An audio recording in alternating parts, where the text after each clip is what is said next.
Hello and welcome to the Empower Couple Show. We are the Freemans coming to you live from Scottsdale, Arizona, where it is only 179 degrees. Yeah, I was expecting 185, so I'm a little chilly today. Could use a sweater. It is hot in Arizona. Today we are talking about the best marriage advice for conflict resolution.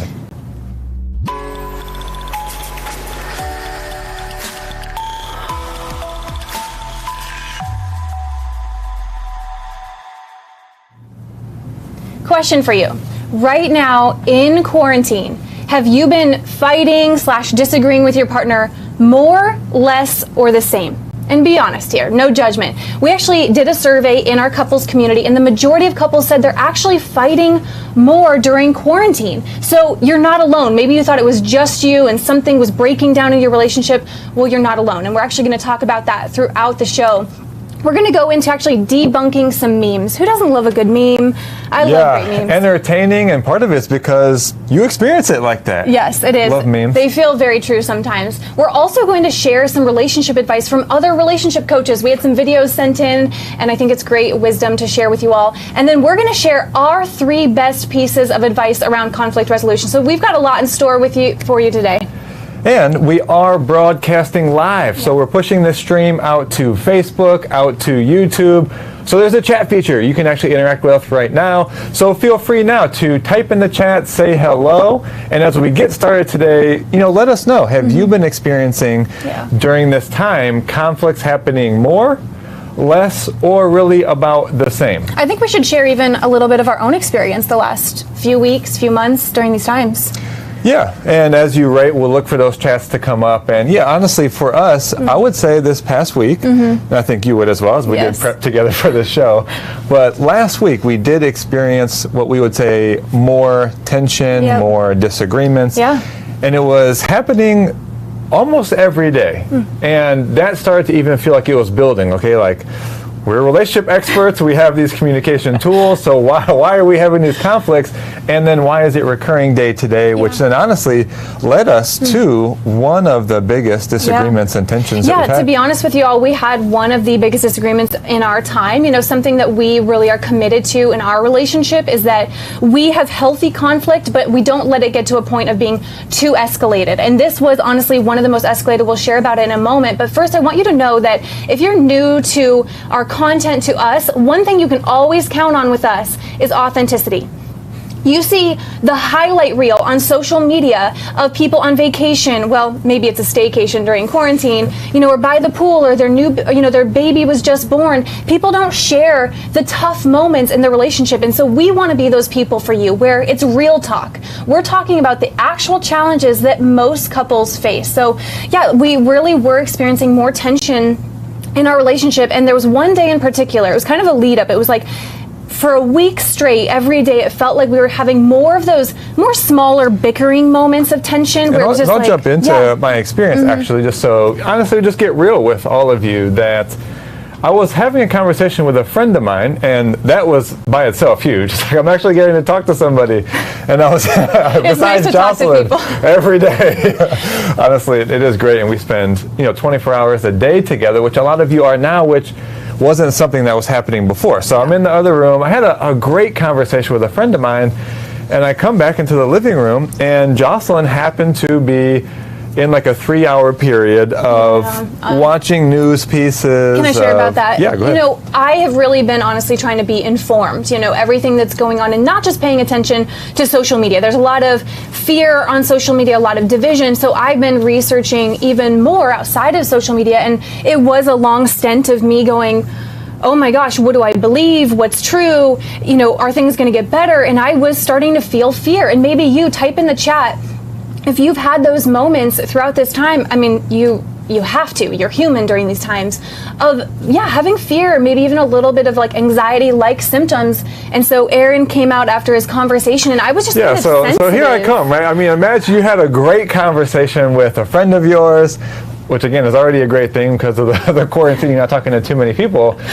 And I come and sit down on the couch, and Jocelyn says, basically, I didn't like how you said that one thing.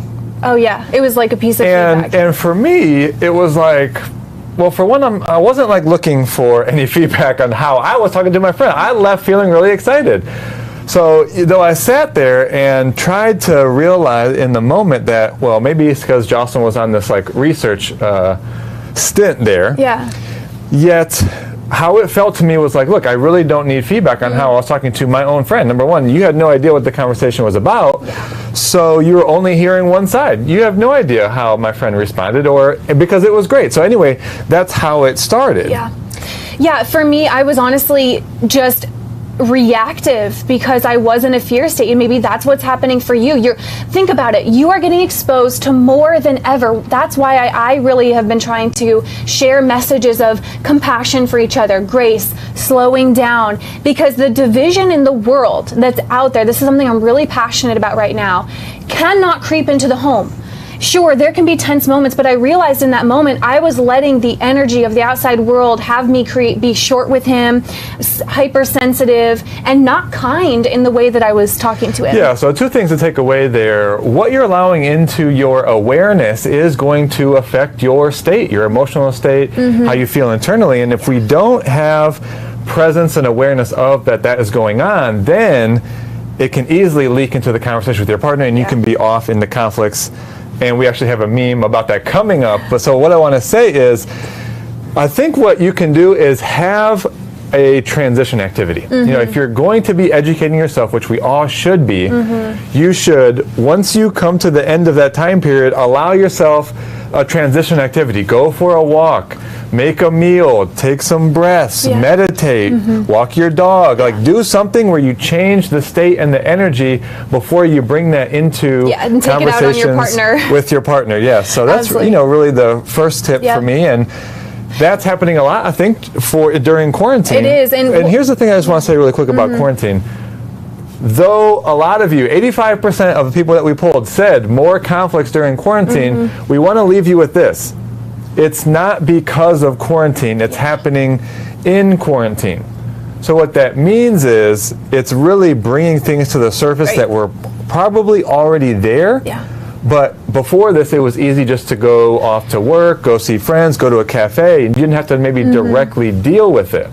So, is that real for you? You know, we are live here. Type in the chat if you feel like that's real for you.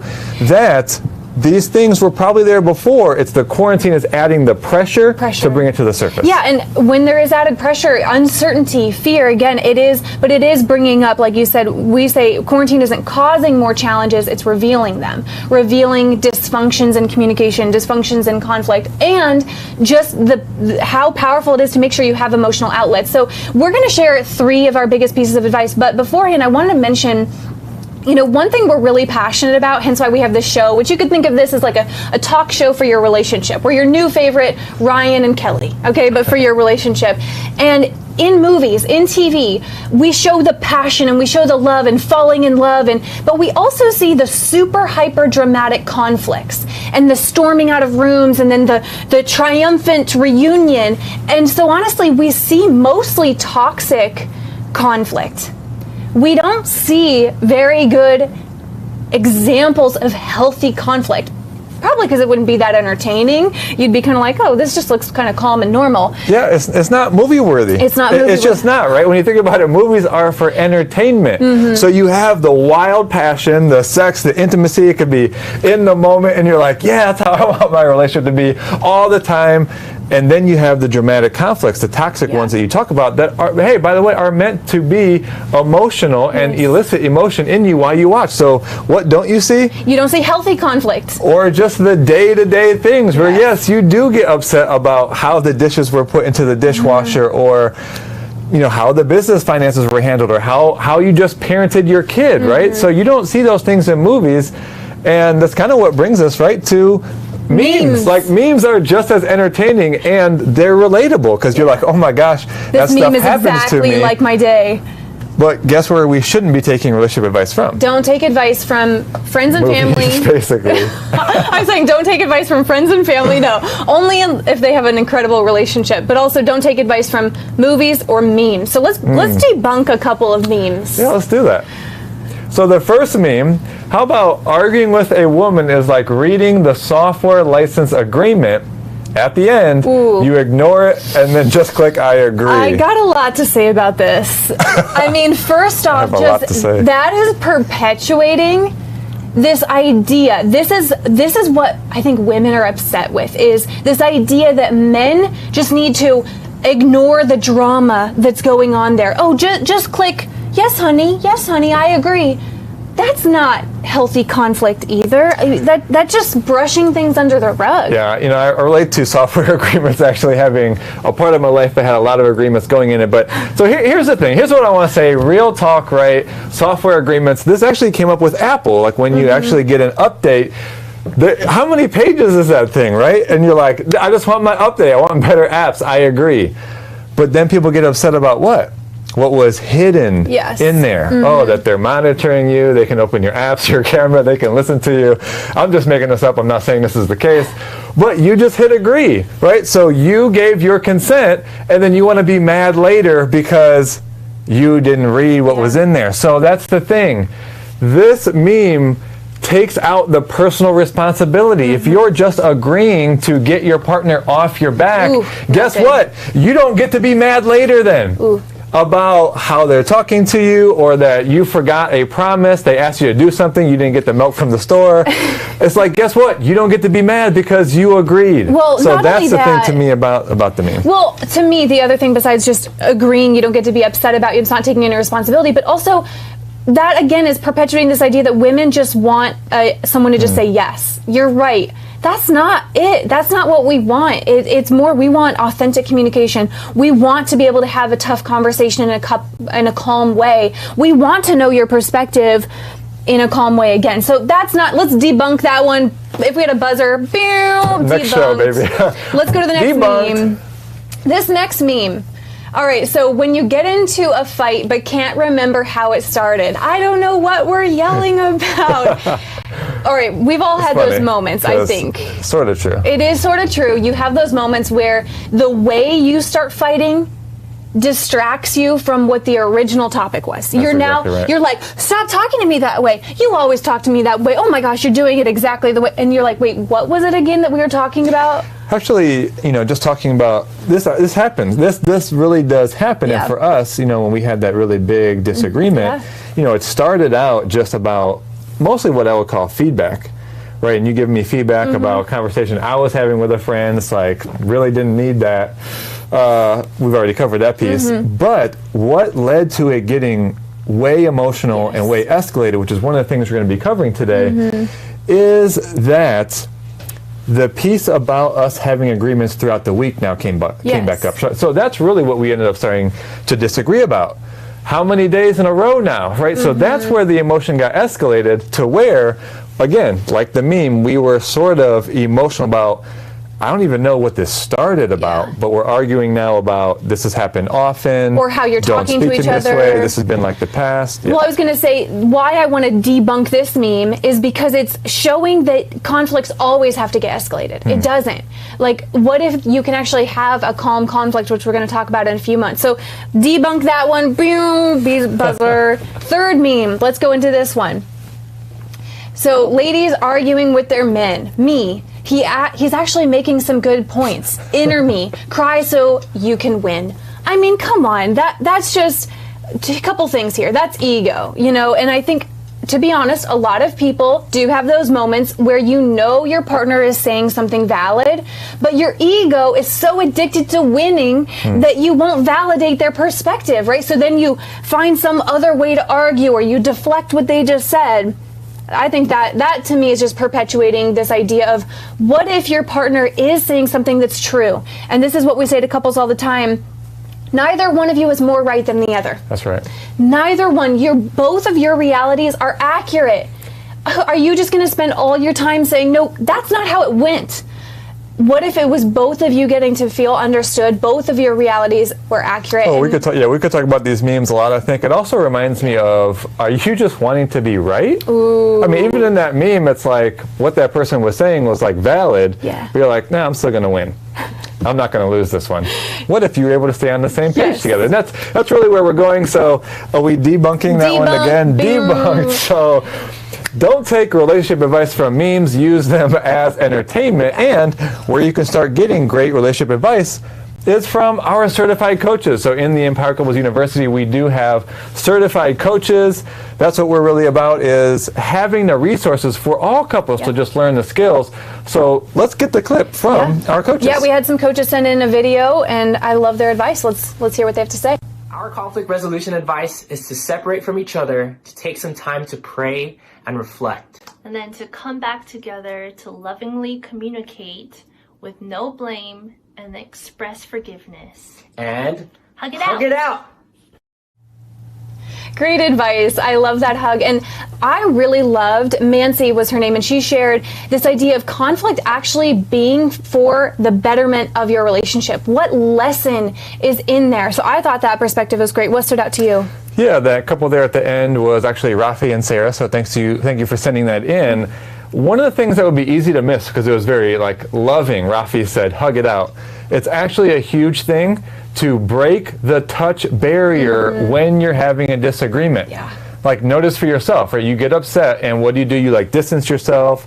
You don't want to be the one to initiate reconciliation. If you just break this touch barrier, it will be the first step for you getting back together. Thanks for that little touch. Do that again. Oh yeah, that could have probably been a little bit nicer. All right, well, let's actually get into some of our marriage advice on conflict resolution. And the first one we'll show here on a slide. What if the goal with fighting isn't to avoid it, but to lessen the impact and shorten the hangover time? Just gonna put that word in right there. What's a hangover? That word might be applicable later for something we're gonna surprise you with. But think about that. That to me was a total shift in the way we saw conflict. Because let's say you are one of those 85% of couples who said they're fighting more during quarantine. You might think, all right, our goal needs to be first to just decrease the number of times we're disagreeing. What if, try this out, it isn't that step first? What if that's the next step? What if first you focus on having your conflicts be shorter and less impactful? What else would you say to that? Yeah, and we're giving a little insight to something coming up, but that's the main thing. It's that during the conflict, it gets escalated, and then how long is that disconnection going to last? How long has it lasted for you? Is it hours, days? I mean, literally, does it go a week? Yes. That should be the first focus point. Is to lessen it. It doesn't even matter if we're having more frequent conflicts. Yeah. What are we doing in the time? Am I saying things that are more hurtful to you than what it started with? Right. How long is this going? So could we move this to being 10 minutes? Yes. Could this move to the place where I don't say the things that cause you to be resentful, or that I feel bad about saying later? Yeah, I was going to say, it's how quickly can you forgive? How quickly can you come back together? And actually that big disagreement that we had, like I said, it was one of the biggest we've had in our years together. While it was kind of more escalated than we would normally like them to be, again, emotions were just heightened that day, and we had beautiful lessons come from that, we actually reconnected all within an hour. So it got really heightened, but we reconnected within an hour. Now, that's taken years of practice. In the past, my old self would have honestly been so resentful and decided to hold on to a grudge for that behavior, my behavior, even feeling guilty. Those times when you feel guilty for how you acted. So you almost create distance because of that guilt, that shame, that embarrassment, not knowing how to apologize completely. So what if you actually were able to humbly forgive yourself and each other quicker? Well, can I acknowledge you? Okay, really quick? I'll take some acknowledgement. Sure. And actually, drop in the chat if you're just resonating with the things that we're talking about here, from the memes or to this first point about it escalating and then it being longer. I will say one of the things that allowed me to come back together with you is that you said that. You said, even though we are still feeling emotion, isn't it amazing that we had the most heated argument and we moved past this and we're reconnecting really fast? Yeah. I'm like, that's so true. So in that moment, it was that reminded me of we were making progress. Yeah. And that's the thing. That's the main thing we want anybody to take away if you're listening. It's about making progress. Can you start just having these be shorter and de-escalating them? So we'll close out this point. Well, I was going to say, that being the main thing, right? don't right now focus on the amount. Yes. Focus on the duration of the time it leaves you disconnected, as well as the escalation in the moment. Yeah, by the way, I just want to acknowledge some shout outs here. Amber, we love you too. Christy, great point here. She talked about mental health mornings and being able to talk about the challenges. Let's see. Yeah, she's basically saying we definitely have had our biggest conflict in the past week. So yeah, thank you for sharing that. For all of you who are watching, please type in the chat. We love to know who we're connecting with. We're live here in Scottsdale, Arizona. So let's put up the second point for conflict resolution, and this is that your emotional triggers. Your emotional triggers are no excuse for how you treat your partner in a fight. Okay, come on. Let's double down on that. Okay, here we go. Really let that sink in. Your emotional triggers are not an excuse. Now, that's not easy. I mean, we've been doing a ton of work on our personal triggers. I'll be honest with you all, and if you've heard any of our content, you know a little bit more of our story, my personal journey. But I used to let my emotional triggers, whatever I was feeling, oh, you pushed a button, I'm mad, and I would just, not in our relationship, I worked on this prior to our relationship, but I still have triggers come up in our relationship for sure, but my old self honestly used to let myself blow up. You push a button, I will yell, I will name call, I will storm out of the room. It was a free-for-all. I had no personal responsibility over my triggers, and I used to let that be an excuse for how I would talk to my partners, and that's something we don't do in our relationship now. Yeah, we'll probably have to do another episode going deeper on emotional triggers. If that's a new term for you, think of a moment where your partner says something, does something, has even a facial expression, and then you give that a certain meaning, and that elicits an emotion in you, right? A trigger. Something happens and it elicits an emotion in you, and then what we're talking about, that is no excuse for what you do next. Yeah. Can I do a relationship real talk real quick? Okay, let's hear it. Okay, all right, we're going to do real talk real quick. Okay. Ooh, he's getting hyped. So you were in elementary school at one point, right? You've now grown physically from being like a little kid to an adolescent to an adult, your physical body. In elementary school, someone would poke you or they'd throw a pencil at you, and then what would you do? Cry. Maybe you swing back. Maybe you would push them. And the teacher would say, why did you do that? Oh, well, they threw a pencil at me. Hello, you are not a child anymore, okay? You have a grown body, but you need to grow your emotional intelligence. Hold up. You do not have the emotional intelligence of a child anymore. You do not get to use your emotional triggers as an excuse to treat your partner like crap. Ooh, yeah, and you may not be like, oh, I don't treat them like crap, but it's in those times of conflict. I see some emojis here. People are resonating. In those times of high emotion, which is what happens in conflict, you likely are going to get triggered. And then you're triggered and that triggers them back, and it just becomes this vicious cycle back and forth. So here's what we don't mean. We don't mean you now need to become superhuman and have no emotions or have no triggers. That's not the game to be up to. Emotional intelligence, I want to just insert that word, is a powerful practice to go into. Emotional intelligence is not getting rid of your emotions, it's being able to take responsibility for them, notice when you're feeling them, and then your higher self, we could do a whole episode just on emotional triggers, but your higher self goes, okay, body, I know you're triggered right now, but I'm not going to say that thing I want to. I know. Wait a second. Okay, what do we got? Yeah, I got news coming in. News? Yeah, that's right. Breaking news. Oh my gosh. A couple just had an emotional trigger. What? Another trigger out there? Okay, so joke, but you're not alone. You're not alone if you have triggers. But again, it's emotional intelligence. And this goes back to even what's happening in quarantine. I have days, you guys, I'm seeing things that are like, wow, like I'm feeling sensitive. I feel sad. I feel, uncertain what's going to happen.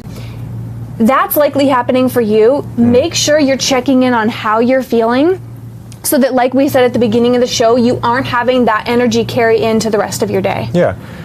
Let's close this point out by saying, have grace for your partner. Yeah.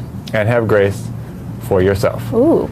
This is a time that none of us have been through, and it's not an excuse to say circumstances are causing me to be this way. It's about awareness. Yeah. And then just have grace for yourself that these are changing times, and we are obviously all in this together. Yeah, absolutely. So let's move to the third point, Yep. right? Best marriage advice for conflict resolution. This third point being fights are not a free-for-all. They have ground rules and should be times you listen first. What we mean by that, again, it's connected to the emotional triggers. When you're triggered, do you let it be a free-for-all? But think about this. When you watch any kind of sport that you love. Let's go with boxing. Boxing. I don't love boxing, but I know about it, okay? I know of boxing. And what I do know, even though I don't love it and be like, let's turn on boxing. I don't watch boxing either, but it's good for the analogy. But what I do know, and what you know, is that it would not work if there were no rules. If you could punch in the painful parts. After the bell, you're not allowed to swing. Why? Because that is super dangerous. Yes, you are boxing and punching each other, but it's set inside of guidelines so that it's not overly dangerous or going to cause a concussion. Well, and you also aren't able to hit, in the Blow under the bell. parts, blow the bell. I was almost prepared. What is she going to say? She doesn't know boxing, so... The under parts? The under parts is... Oh, you swung under parts, you're out. But that wouldn't work, right? So you have to have ground rules. So in your conflicts, it cannot be a free-for-all. You're triggered, okay, I still am going to choose what I say. Okay, I'm triggered, I still am going to choose how I'm acting and how I'm talking to my partner. So you actually want to have ground rules. Ground rules. We call these agreements. So come up with the agreements. The best way to do this, look at what your triggers are and then share with your partner, hey, this is where I see I get triggered. I would like to create an agreement around that. So that might sound like, hey, I know I get triggered when, you swear or cuss. So I'd like to create an agreement that even when emotion is arising that we do not swear. Yep. I actually noticed that, now we're just coming up with these now, because we've created our own agreements, but we have the agreement to not leave the room. You don't get to turn your back or leave the house abruptly without requesting a pause. Yeah, absolutely. So these are just types of ground rules and agreements you can make. And the last piece I want to say, seek to listen first. I mean... Not easy. He says that like, oh yeah, just listen. Listening, I mean... It was more for emphasis. We could spend 8 hours with you guys just on listening. But people think listening is a passive activity. People think listening just happens automatically, like it's hearing, like, oh, I can audibly hear you. That's not actually listening. Listening is an action. It is an active focus. You can either be listening to go, what's invalid about what they're saying? What don't I like? What do I need to defend? I'm like this all over you. Or you can be listening for, what is their experience? What are their feelings in this? Not taking it personally. Again, we'll have to do another episode on this. We got a lot of episodes coming because there's a lot of content to go deeper into. Good thing we're going to be live every 2 weeks in studio. And also that when you listen, you're listening to them to understand. You're not listening to agree. What am I going to say back that was wrong? Yeah, exactly. Where was that not correct? Where do I need to defend myself? You're not a lawyer in a courtroom making your notes for your rebuttal. That's not listening. Listening is understanding their perspective so that your partner feels understood. Yeah. Now, we say these things, and I see people are resonating with all of this. Thank you all for of a the sudden I comments. look over and there's all kinds of chats. Yeah. And we say all this, you guys, not knowing that this is not easy. This is not easy. That's why you can't just read one book and then say, oh, I know about communication. I know about communication. It is a practice. Got that one. We do this for a living, full time, and we still have to practice communication. We still have to make sure that we're listening. We debrief after conflicts and go, where did we not do that the best that we could?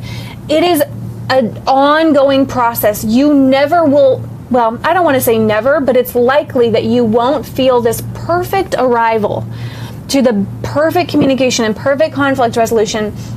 It is going to be an ongoing journey where you keep getting better and better. And that's what Empowered Couples and our whole group is about, our university. And actually, this is a good time to even share that if you're wanting more support in this and more places to practice and to hear this, because this is like an appetizer. Okay, we're giving you like a little snack here, a little taste of this, taste of that. We go a lot deeper into these principles, and you can actually join our next group. We actually do a 30-day focus period on your relationship and you join that. So we actually do free online workshops going much deeper into communication, conflict, emotional triggers. We do gratitude challenges, connection challenges, 30 days of focusing on your relationship.